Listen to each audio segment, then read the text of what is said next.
This is my second mobile radio installed today. This one is a GM truck, and this radio is a Motorola Mobile PM400. It's an old analog radio, and I want to show you the adapter, or the we call it clamshell. It's a mounting type of bracket that helps you tilt the radio at different angles. So it appears kind of awkward, but I pointed the display towards the driver. Um, this type of screws will last years and years. Probably they will wreck the car before this one comes out. I've done lots of uninstallations, including my own installations, and I always want to learn from mistakes, other mistakes, mine, and I check when I take the screws out to remove the radio from the customer truck. I check if the screws are loose, then I know maybe this material on this particular truck it's not solid enough. But right now it goes all the way into the metal, and of course you have to make sure you don't wreck the hole and let the water to sneak in from underneath, because you poke these holes and in some cases you may see the screw sticking out, and some people when they drill these things they wreck the hole, and now you have little bit of a place where the water can get in and cause rust. So when people do installation, sometimes they are being pushed to do it fast because they have deadlines or maybe pressure from their supervisor or whatever. So if you do it by yourself, do it right. Lots of people install the radio right here on the passenger side. It's not a bad idea, but I've seen lots of truck drivers, they bring their passengers, boots, construction workers, mud, dirt and all that, and it wrecks the radio. Also, if I install the radio here, and this is not a good spot because this one can come up. It's actually a seat, but in some cars, some trucks, it's tempting to install the radio right here. Probably I've done it before. You just have to be aware of the coffee space here.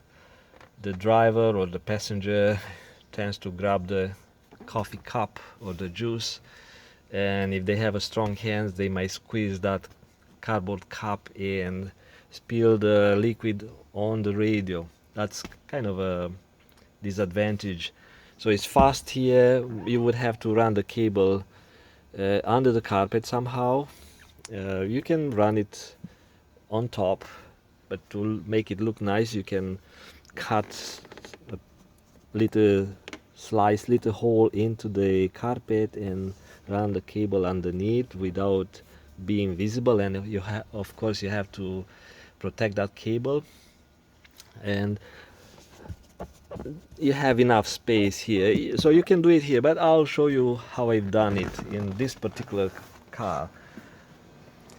And I'll go to show you the antenna.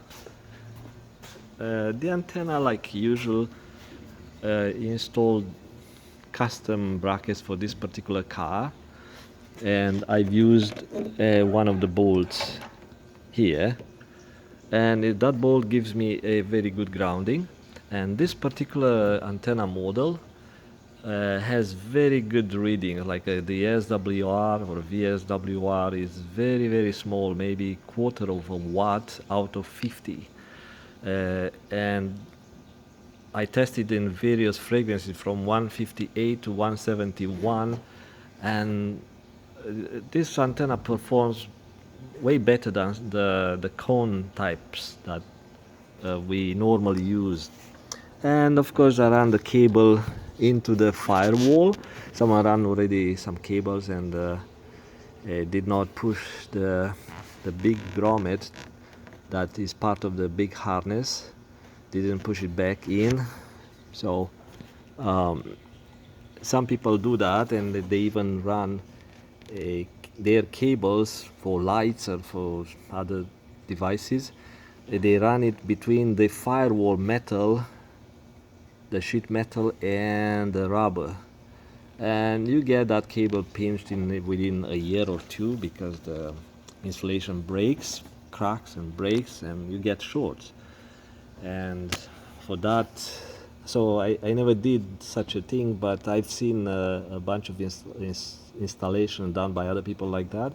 So what I do, usually there is a nipple, a little rubber nipple, part of the big grommet, which is huge, and I cut a hole into that and I fish through that one, or I maybe cut a small like half centimeter hole, and I poke with a fishing rod, but I have to use lots of grease when I pull my antenna cable through that one. I use lots of grease, and because the hole is small, it's going to seal, so you won't have smoke and gases coming from the engine going into the driver area. So that's kind of a. So this is a, I think it's diesel. I'm not quite sure what type of engine, but it's very dirty. They go in mining sites with this type of trucks. So let me show you where the fuses are. The fuse on this model are here. You pull this cover out, has a couple of clips, so watch out, don't just yank it because you might break those clips. And I use the fuse adapter like usually I do, mark with a label telling the repairman or the electrician that this fuse is part of the radio circuit, and I run the cable and attach it nicely, and it goes behind and it reaches radio. That's appear very simple, very basic, but some people need some tricks. Oh, takes me half an hour to find a fuse. Yeah, if you watch videos like this one, then you know fuses are here, and you can find one of the fuses. So the fuse information, the circuits are here on the sticker on the cover, and I've used one that it says some sort of accessory ignition and stuff like that. So when you put the key in, it will turn the radio on because it feeds that fuse. Yeah, so that's the kind of some tips and tricks how you do it fast instead of digging and thinking. Because when I was at the beginning of doing stuff like that, again, I'm not an installer, but when I did the first ones, when you see a new vehicle, I mean not new but new to you, you start thinking how to install, how to run the cable, where the power is, and how to do things. In some